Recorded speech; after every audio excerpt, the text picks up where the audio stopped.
오늘 본문은 서원에 관한 규례입니다.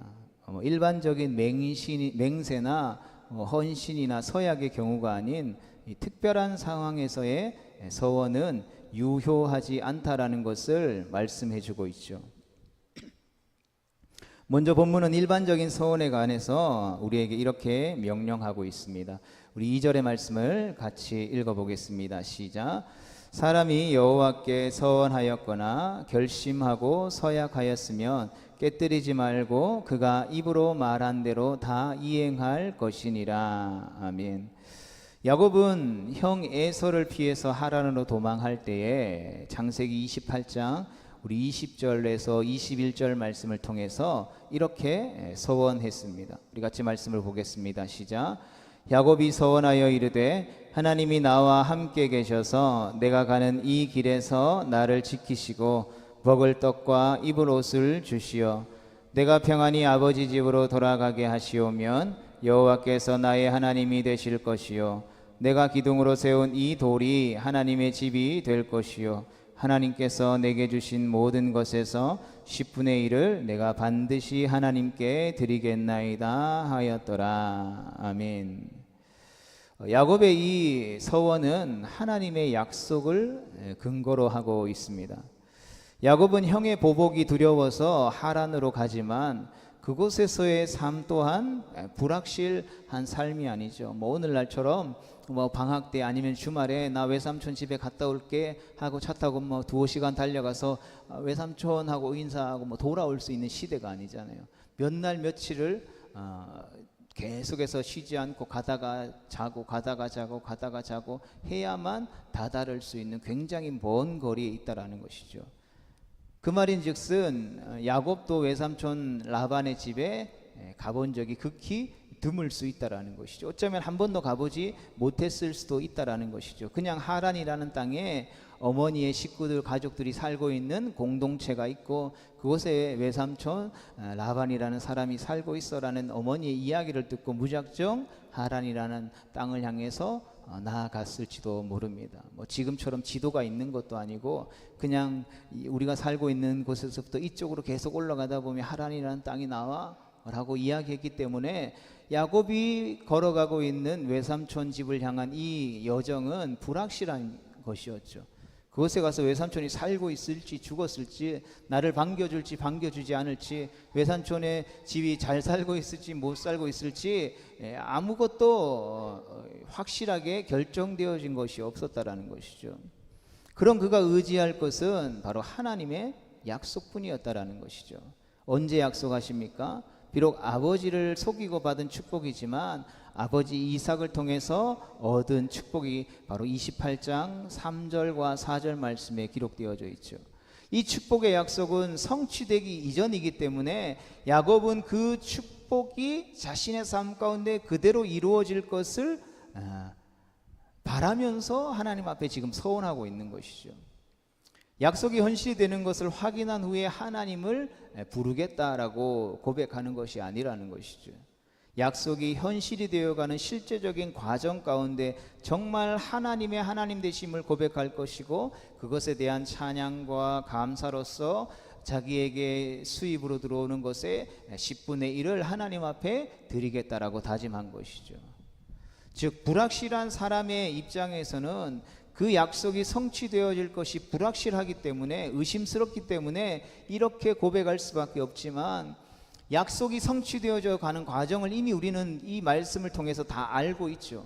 우리로서는 하나님의 약속에 대해서 우리가 취해야 할 자세는 믿음뿐이라는 것을 우리는 이 야곱의 서원의 결과를 통해서 이루어져 가는 과정을 통해서 분명히 확인할 수 있게 되어지는 것이죠.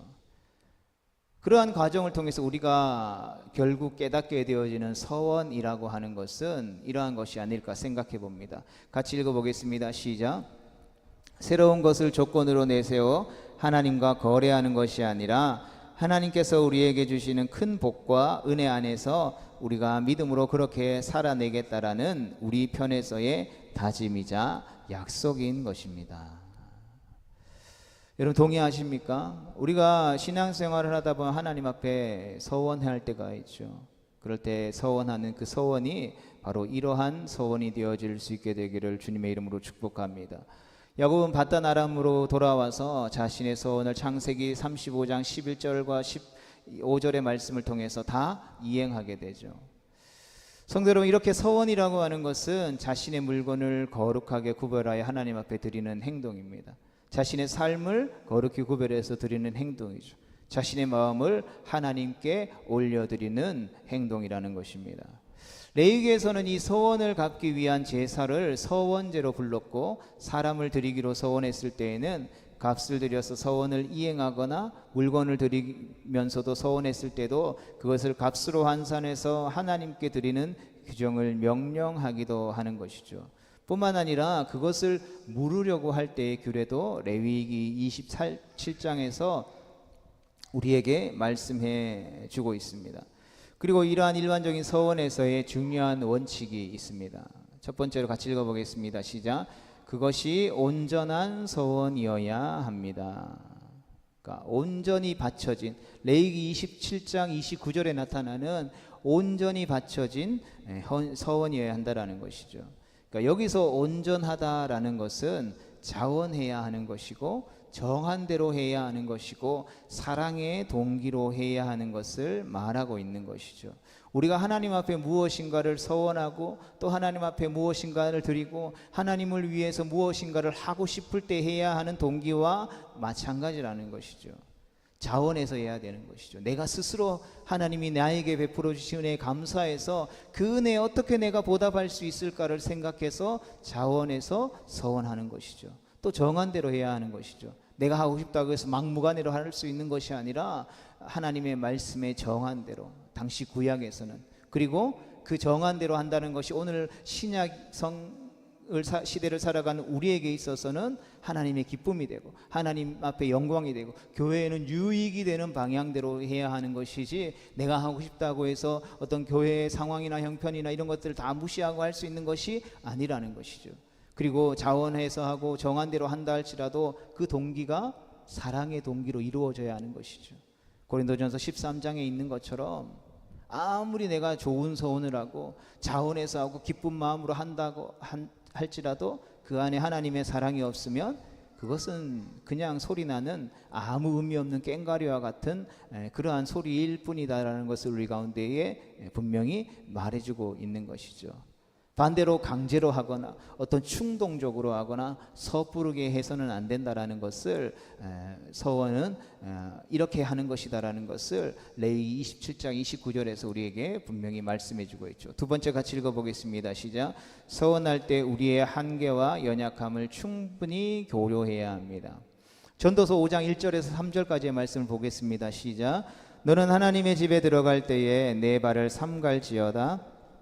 가까이 하여 말씀을 우매한 자들이 재물 드리는 것보다 나으니 그들은 악을 행하면서도 깨닫지 못함이니라. 너는 하나님 앞에서 함부로 입을 열지 말며 급한 마음으로 말을 내지 말라. 하나님은 하늘에 계시고 너는 땅에 있음이니라. 그런즉 마땅히 말을 적게 할 것이라. 걱정이 많으면 꿈이 생기고 말이 많으면 우매한 자의 소리가 나타나느니라. 아멘. 1절에서 말하고 있는 말씀을 듣는 것이 낫다라는 것은 우리가 입을 열어 급한 마음으로 말을 내는 어리석음과 헛됨을 주의하라라는 전도자의 권면인 것이죠. 그러니까 하지 못할 말들을 내놓고서도 그것의 성취 여부에 관심이 없고 자신의 감정에만 충족이 된다라는 식의 태도를 철저하게 성경은 금지하고 있는 것입니다. 이것은 기도의 경우에도 마찬가지겠죠. 우리가 고백하고 하나님 앞에 헌신할 때에 신중함 그리고 진심을 담아 엄중하게 해야 한다라는 것입니다. 왜냐하면 하나님께서는 하늘에 계시고 우리는 땅에 있다라는 말에서처럼 하나님과 우리의 격차가 너무 크기 때문인 것이죠. 우리가 낮고 천한 이 땅에서 도저히 다다를 수 없는 높고 크신 영광의 왕 앞에 말을 하는 것이기 때문에 우리가 주위에서 해야 하는 것이죠. 그러므로 말을 적게 하는 것이 지혜롭다라는 것입니다. 말을 짧게 하라라는 뜻보다는 신중하게 적절하게 해야 할 말들을 해야 할 것을 우리에게 이야기해 주고 있는 것이죠. 그렇지 않은 말들은 우매자의 소리와 같이 어리석은 말소리들에 불과하다라는 것이죠. 전도자는 이어지는 4절의 말씀에서는 서원과 관련하여 덧붙이기를 서원하였거든 갚기를 더디게 하지 말라라고 권면합니다. 또 5절 말씀에서는 서원한 것을 갚으라고 명하면서 갚지 않는 것보다 서원하지 않는 것이 낫다라고 권면하죠. 이렇게 권면하는 이유는 갚지 않음이 범죄에 해당하고 그것을 실수라고 말하므로 하나님의 권위를 훼손하는 경망스러운 언행이 될 수도 있기 때문인 것입니다. 이렇게 못 갚을 서원이나 못 지키게 될 서원의 이유는 많은 말 때문이라고 할 수 있을 것입니다. 나름대로 포부와 이상을 가지고 여러 가지 꿈을 꾸는 가운데에 쏟아내는 말들을 세상은 장려하지만 한편으로는 어리석은 말에 속아 넘어가는 것이라는 것을 우리는 유의해야 하는 것이죠. 오늘 본문에 등장하는 서원의 규례는 이러한 일반적인 서원을 포함해서 더 특별한 상황 또는 예외적인 상황들을 우리에게 말해주고 있습니다. 한마디로 조건이 충족되어지지 않은 서원은 하나님 앞에서 유효하지 않는 무효라는 것이죠. 서원이라고 부를 수 없는 경우를 말하는 것입니다. 본문에서는 아내, 또 출가 이전의 어린 여자, 과부 등과 같은 경우만 말하고 있으므로 모든 예외적인 상황을 말하지 않는 점을 우리는 고려해야 할 것입니다. 그러한 상황들을 살펴보고 또 우리가 하나님 앞에 서원할 때에 서원하는 것은 너무 좋은 것이죠. 그러나 그것으로 인해서 하나님의 영광을 가리는 일이 일어나지 않도록 우리 주의할 수 있는 우리의 삶을 살필 수 있게 되기를 주님의 이름으로 축복합니다. 첫 번째 경우는 여자가 어릴 경우이죠. 3절과 5절 말씀에 기록되어져 있습니다. 출가 이전에 아버지의 집에 있는 여자가 여호와께 서원하거나 스스로 결심하려 한다고 할 때에는 아버지가 그 서원에 아무 말이 없으면 서약은 유효하지만 그 서원을 듣고 허락하지 않으면 그 서약은 유효하지 않다라는 것이죠. 그러니까 아버지 집에 머무는 남자아이에 대한 언급이 없지만 역시 아버지의 권위 아래에 있다라면 해당될 것입니다. 그럼 아버지의 집에 머물지 않는 여성은 이런 규례에 적용을 받지 않을까요? 아니라는 것이죠. 이렇게 아버지의 허락이 필요하다라고 말하는 이유는 어리다라는 말에서 그 서원의 경솔함이나 무분별함을 염두에 두고 있기 때문에 아버지의 집에 거하지 않더라도 누구라도 무분별하고 경솔하게 하나님 앞에 서원하는 것은 금지되어져야 한다는 것이죠. 이렇게 허락하지 않으면 여호와께서 용서하실 것이다라는 것입니다.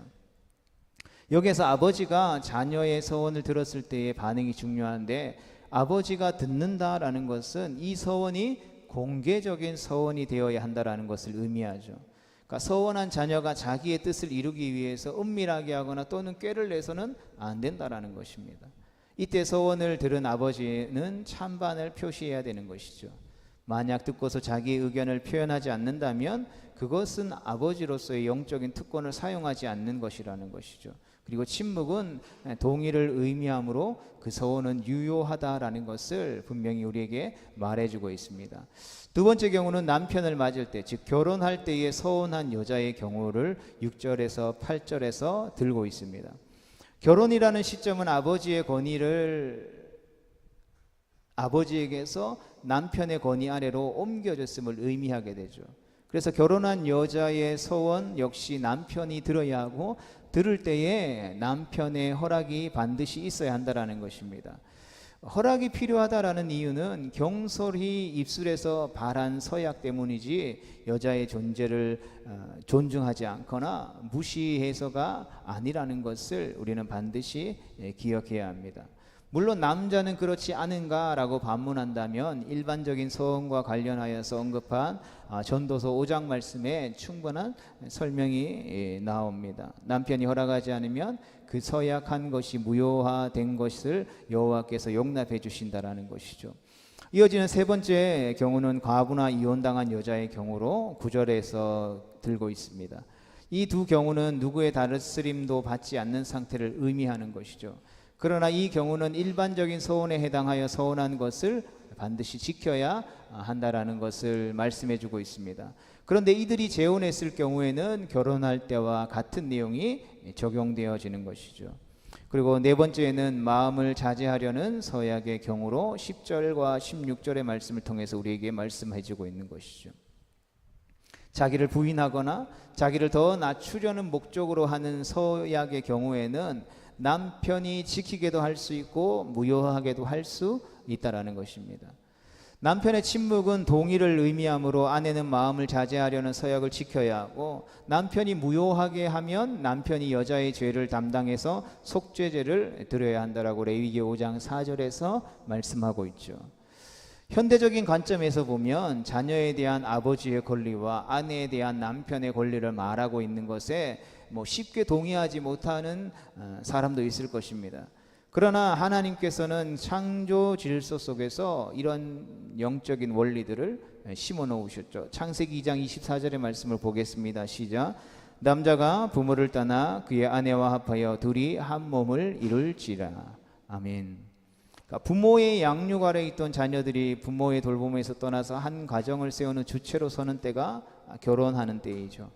결혼은 부모를 공경하는 의무를 피하는 것이 아니라 정서적이고 경제적이고 사회적인 독립의 시기이죠. 그 이전에는 아버지의 권리를 인정하는 것입니다. 남편의 권리에 대해서는 타락 이후의 질서를 생각해야 하는데, 하나님께서 범죄한 하와에게 창세기 3장 16절 말씀을 통해서 너는 남편을 원하고 남편은 너를 다스릴 것이니라 라고 하신 말씀을 우리는 기억해야 합니다. 여기서 남편을 원한다라는 말을 직역하면 너의 소원은 남편에게 있다라는 뜻이죠. 그러니까 남편을 향하여는 마음을 두게 하신 것인데, 그 마음은 부패한 감정에서 비롯된 어떤 욕망을 뜻하는 것입니다. 곧 제가 하나님과 같이 되려는 욕망을 반영하고 있는 것처럼 여자도 남자를 지배하려는 욕망을 가지게 되었는데, 이런 지배욕을 남편의 다스림 아래에 두신 것이죠. 그러니까 서로 동등하고 순종하면서 살아가는 관계가 서로를 지배하려고 하는 욕망 때문에 충돌하거나 대립하거나 갈등하게 될 것인데, 이에 대해서 하나님은 남자는 여자를 다스릴 것이다라고 말씀하고 있는 것이죠. 이것이 여자에게 내린 형벌이었고, 이것을 생각하면 남자의 다스림 아래에서 남자의 허락이 필요한 형편의 근거해서 오늘 우리는 이 본문의 말씀을 보아야 하는 것이죠. 이것이 오늘날에도 동일하게 영적인 원리로 우리의 삶 가운데 또 가정 가운데에 이루어져야 하는 것을 우리는 반드시 기억해야 하는 것이죠. 믿지 않는 남편이 있는데, 아니면 믿는 남편이 있지만 교회 신앙생활에 크게 관심 없는데, 내가 교회를 향해서 무엇인가를 헌신하거나 서원하려고 할 때에 결코 함께 부부가 된 그 남편과 배우자를 무시해서는 안 된다라는 것이죠. 자녀들도 마찬가지고 그 하나님께서 세우신 영적인 원리 안에서 건강하게 그것을 이루어가는 것이 반드시 필요하다라는 것이죠. 그것이 그 영혼을 구원하는 길이고, 그것이 공동체를 더욱더 든든하게 세워가야 하는 것이죠. 주님의 몸된 교회 공동체를 세워갈 때도 마찬가지죠. 우리가 자유롭게 내 스스로 할 수 있는 그러한 것들이 있지만, 엄연히 하나님께서 세우신 교회 안에 직분자들을 통한 영적인 질서가 있는 것이죠. 그가 나이가 많든 그가 나이가 어리든 그가 여자이든 그가 남자이든 상관없이 우리는 그 직분을 세우신 그 권위를 허락하신 하나님 앞에 순종하는 것이지, 그 사람에게 순종하는 것이 아님을 기억하면서 그 영적인 원리를 지킬 때에 하나님은 그 영적인 원리와 그 영적인 질서들을 통하여서 당신의 백성들 가운데 예비하신 은혜들을 베풀어 주신다라는 사실들을 우리가 기억해야 하는 것이죠. 그래서 우리는 죄 때문에 누구의 지배 아래 있는 것이 아니라 예수 그리스도 안에서 서로에 대한 자발적인 순종과 자발적인 사랑으로 서로가 할 수 있는, 서로가 해야 하는 그 역할들을 다 해야 하는 것이 우리 가운데 필요한 것이라는 것입니다. 말씀을 정리하면서 하나님께서 서원에 관해서 우리에게 이렇게 구체적으로 특별한 경우를 들어서 명령하시는 이유는, 하나님 앞에서 무분별하고 경솔하게 서원하는 것을 금하고 하나님이 기뻐하시는 합당한, 앞에서 말씀드렸던 것처럼 자원해서 또 규례에 맞게 정해진 대로, 그리고 그 안에 하나님을 향한 사랑, 하나님의 사랑으로 충만해진 우리로부터 시작되어지는 이웃을 향한 지체를 향한 그 사랑으로부터 이 서원이 이루어지고 실행되어져야 한다라는 것입니다. 그러나 합당한 소원이라 하더라도 주님의 약속을 따라 순종하기를 바라며 은혜 주시기를 바라는 것이어야 할 것이고, 전도서 5장에 나와 있던 전도자의 권면처럼 하나님 앞에서 함부로 입을 열지 말라라는 말씀을 기억하는 가운데에 우리의 자신들을 주님께 구별하여 드리는 헌신과 다짐이 헛되지 않도록 우리는 끊임없이 노력해야 할 것입니다. 고린도전서의 말씀을 통해서 우리가 새벽마다 기억하듯이 성도는 먹든지 마시든지 무엇을 하든지 그것이 다 하나님의 영광이 되어야 하는 것이죠. 내가 무엇을 할 때에 이렇게 하는 것도 가하고 저렇게 하는 것도 가하고, 우상에게 드려진 제물을 먹을 수도 있고 먹지 않는 걸 수도 있다. 하지만 그것이 하나님의 영광이 되어줘야 하고, 내게 허락하신 지체들 가운데 그 지체를 살리고 그 지체를 풍성하게 하는 일이 되어야지, 그 지체를 낭망하게 하거나 낙심하게 하는 일이 되어지지 않도록 우리는 늘 계속해서 우리의 삶을, 또 우리의 신앙을, 우리의 서원들을 살피고 살펴야 할 것을 우리 가운데 명령하고 있는 것을 우리는 반드시 기억해야 할 것입니다. 이 말씀을 다시 한 번 더 우리가 기억하고 다시금 우리를 부르신 삶의 자리 가운데 나아가 살아갈 때에 하나님의 영광을 위해서 살아가는 복된 하나님의 백성 되어질 수 있기를, 그래서 바른 것을 드리고 바른 것을 받음으로 말미암아 우리의 삶이 이전보다 더 풍성해지고 은혜 충만케 되어져서 날마다 성장하여 믿음의 장성한 분량에까지 이르게 될 수 있기를 주님의 이름으로 축복합니다.